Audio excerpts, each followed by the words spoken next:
just for the board. Teaching sixth grade is a great way to get to know the culture of a community.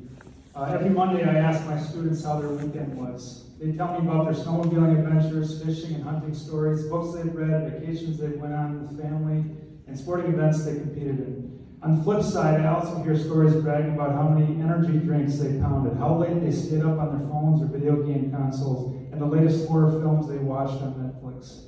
I hear their opinions on Pokemon characters, horses, presidential elections, and of course, masks.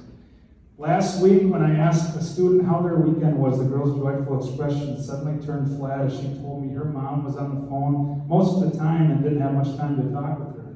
My heart sank. I had to ask myself how many times I've been on my own device when I should have been spending more quality time with my wife and kids. I had to ask myself where my priorities are. As a teacher, building positive relationships with my students is my highest priority. When there is a strong connection between student and teacher, that is when the most learning happens. The best teachers I've seen are the ones who prioritize relationships, even when it means bending the rules from time to time. My main goal this year was to keep things light in the classroom, in spite of the heavy elephant in the room, COVID. I will be the first to tell you that I believe COVID is the least of our problems. I think masks are a Dora the Explorer Band-Aid on the gaping wound of our society's overall health problems. In a world of little to no guarantees, masks offer a false sense of security at best.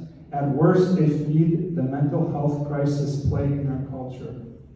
We are a consumer culture and it's killing us. We consume chemically laden food, eat sugar like drug addicts, exercise if it's convenient, and get a full night's sleep on weekends if we're lucky. Do we know what our children are consuming every day? Are they consuming real food or processed food? Are they going outside to play or are they inside playing video games? Are they getting a healthy night's sleep or are they going to bed with phones in hand, falling asleep to the latest pornographic song lyrics? Am I teaching my kids to be relational or to retreat to their technological devices? Again, I struggle as much as the next person with my own priorities, but I don't have to give in. I can fight those struggles and I can teach my daughter and son to fight as well. We have all responded to COVID from our own unique perspectives because we each see the world from a different pair of lenses.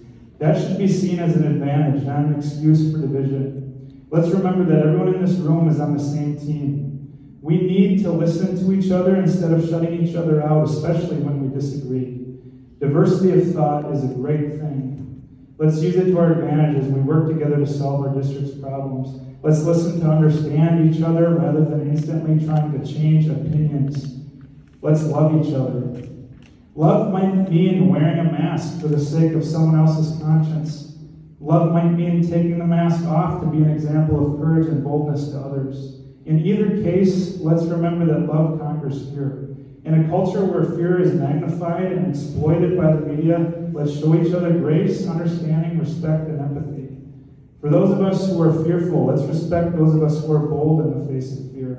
After all, those are the people in our history who have given us the freedoms we enjoy. For those of us who are bold, let's pause and listen to the stories of those who are afraid. To our parents fighting against the mask rule, wearing a mask was not a hill I was willing to die on this year, although it was dangerously close. For many of you, it is a hill you are willing to die on, and you have every right to defend you and your child's rights. Like I said before, positive relationships supersede my desire for personal autonomy at this time.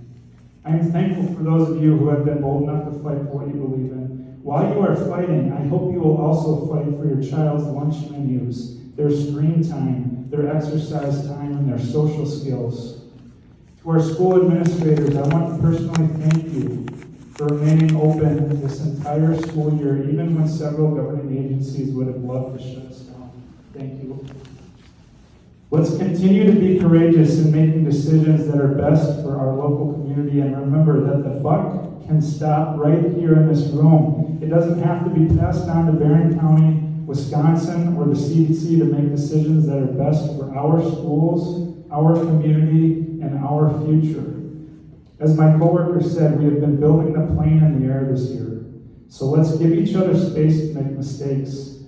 Let's admit when we could have made better decisions, and let's forgive each other. Remember, we are all on the same team.